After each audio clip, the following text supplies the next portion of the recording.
yo les contaba, yo doy clase en didáctica, que es una materia, es una asignatura dentro del plan de estudio, y doy clase también en este cuatrimestre en un seminario, que es el Seminario de Metodología de la Investigación Educativa, que tiene totalmente otra estructura diferente a la que tiene didáctica como asignatura. Y por ejemplo, los chicos de física y química, que es el plan de estudio que por ahí se me viene ya a la mente, tienen también un taller llamado taller integrador, donde tienen que trabajar interdisciplinariamente con una serie de asignaturas. En esto tenemos que pensar el formato pedagógico, tenemos que pensar qué tipo de interacciones vamos a plantear entre docentes y estudiantes. Por ejemplo, si elegimos trabajar la metodología de aprendizaje basado en problemas, eso va a generar un tipo de interacción entre los estudiantes y con el docente.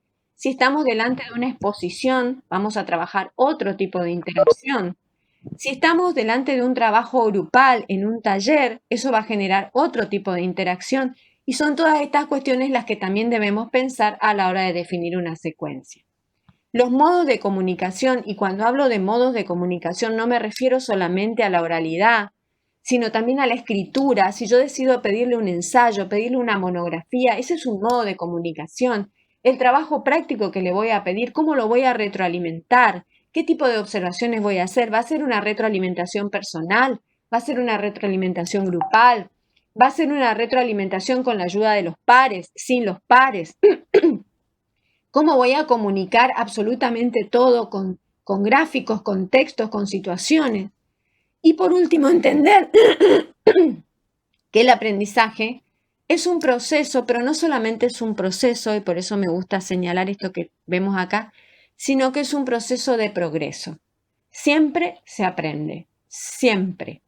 Esto es muy importante que lo tengamos en cuenta, porque a veces los docentes nos frustramos porque pensamos que nuestros estudiantes no logran los aprendizajes que nosotros habíamos planificado. Pero eso no significa que ellos no estén aprendiendo. En el aprendizaje nunca volvemos para atrás, siempre vamos progresando, siempre aprendemos un poco más. Cada día aprendemos un poco más que el día anterior. Y esto nos tiene que dar mucho optimismo y mucha esperanza a los docentes, porque si no nos genera mucha frustración. Es decir, mi estudiante no logró, mi estudiante no aprendió. Tal vez no logró el objetivo que vos habías propuesto en la medida en que lo propusiste, pero aprendió. Siempre aprende. Y es un progreso que se da como una construcción cotidiana y se da a través de diferentes mediaciones.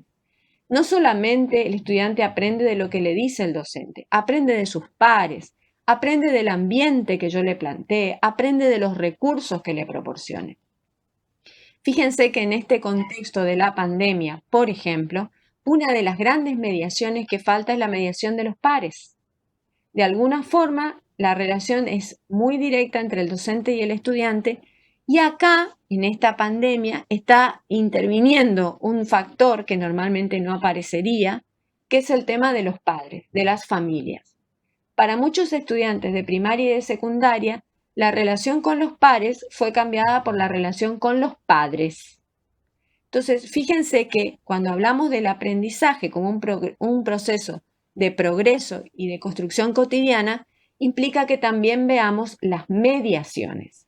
Por lo tanto, a la hora de pensar la secuencia didáctica, debemos pensar cuáles son las mediaciones reales que nuestro estudiante va a tener en el desarrollo de nuestra asignatura. Vamos a entrar ahora específicamente a lo que nos plantea Giner y Parcerisa. Giner y Parcerisa nos hablan de la secuencia formativa y ellos plantean la gran dificultad que hay en la secuencia formativa en relación a esta segunda etapa, que es la etapa interactiva.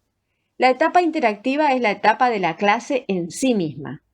Entonces ellos hablan de que si nosotros pensamos una clase, ¿se acuerdan que les dije anteriormente que los organizadores del diseño de la enseñanza tenían que ver con los proyectos, con las secuencias didácticas, con las clases en sí misma y con las actividades?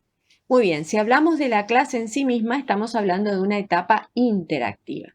Entonces, lo que dice Giner y Parcerisa es que esta etapa interactiva nosotros la podemos como estructurar en tres grandes momentos.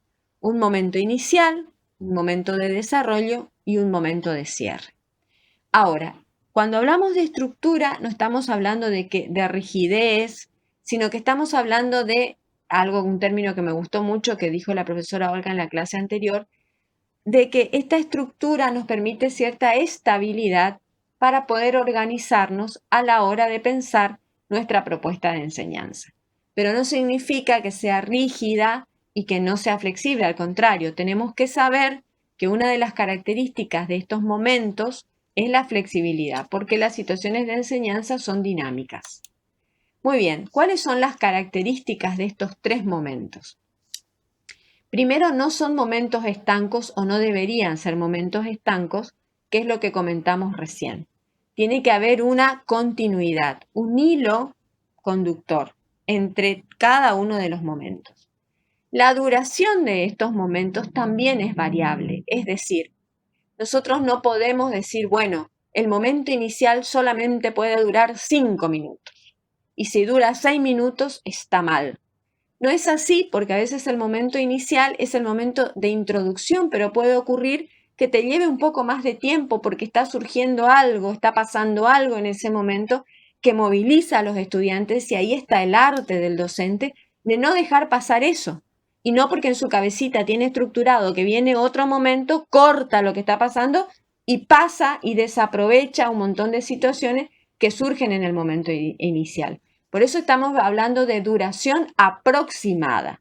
Generalmente el momento inicial y el momento de cierre tienden a ser un poco menores que el momento de desarrollo, pero en realidad si una clase está bien dada, es como diría, voy a tomar un término de Inés Dussel, es como una coreografía. Vieron que en la coreografía, en el baile, hay tal continuidad que uno ni se percata a veces cuando comenzó y cuando terminó, sino que lo fue disfrutando. Entonces tiene que haber cierta coreografía entre cada uno de estos momentos, el momento inicial, el momento de desarrollo y el momento de cierre. Pero acá, otra de las características es que si esto ocurre, los límites son poco precisos. Es decir, no son límites cortantes, termina esto, empieza lo otro, sino que se va siguiendo y un momento es insumo del que viene. Con la observación que yo les quisiera hacer de que cuando uno piensa una clase tiene mucho tiempo muerto, diríamos así. Tiempo muerto entre comillas, que es el tiempo que lleva organizarse en la clase. Desde el momento del saludo, si yo quiero trabajar en grupo, el momento en que los chicos ubican los bancos, sacan sus recursos, sacan sus elementos, sus carpetas, sus elementos de geometría, etcétera, etcétera. Todos esos tiempos tienen que ser considerados también a la hora de pensar una secuencia didáctica, que no es tiempo muerto, por eso lo puse entre comillas, sino que también es un momento en que nosotros vamos enseñándole a los chicos cómo organizarse, porque uno no solamente enseña el qué, sino también enseña el cómo. Y estos momentos, también otra de las características que tienen es que son cíclicos. Es decir, muchas veces en el desarrollo yo voy a tomar algo que surgió en el momento inicial, voy a retomar en el momento final lo que se dio en el desarrollo en el momento inicial, es decir, es cíclico y el momento de desarrollo también tiene a su vez una fase de inicio, una fase de desarrollo y una fase final que me acerca al momento final. En estos tres momentos aparece como componente transversal, como ya lo dijimos, en toda forma de planificación y la secuencia con más razón, porque es un modo de planificación estratégica, la evaluación, entendida como retroalimentación. ¿Qué implica? Recoger y analizar la información, juzgar con criterio, no juzgar caprichosamente, y poder tomar decisiones en función de lo que aparece en cada uno de estos momentos.